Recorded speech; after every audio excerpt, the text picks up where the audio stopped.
Hello and welcome to SIBO Volatility 411. My name is Dan Deming and I'm with KKM Financial. Well, we're looking at a VIX that's basically unchanged here in the middle of the day.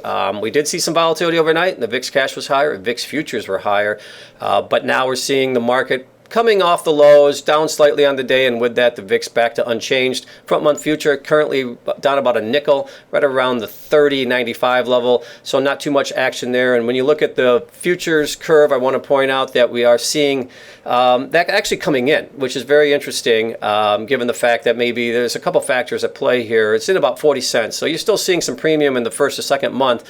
But I think 3-day weekend, the weekend effect and the pricing structure of the VIX cash is being played into the market here today. Couple that with the tensions between China and U.S. and the fact that the market's going to be closed for 3 days.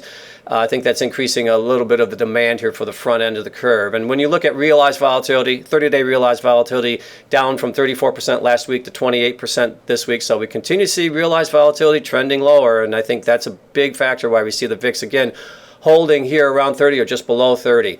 Looking at VVIX, measure implied volatility in the VIX options. Now that's at the lower end of the range, 121. Pretty flat the last couple of days, but coming down significantly from last Friday, or last week's, I should say, spike.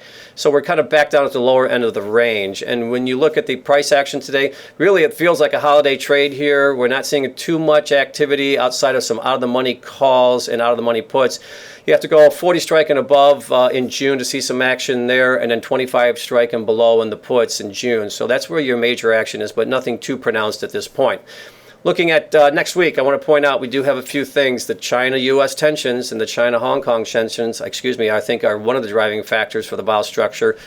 Couple that with the end of the month we have coming up as well. And also we have some data points next week that would be, I think, critical. Consumer confidence and personal income and spending. Those numbers, I think, will play into the vol structure next week as they are released.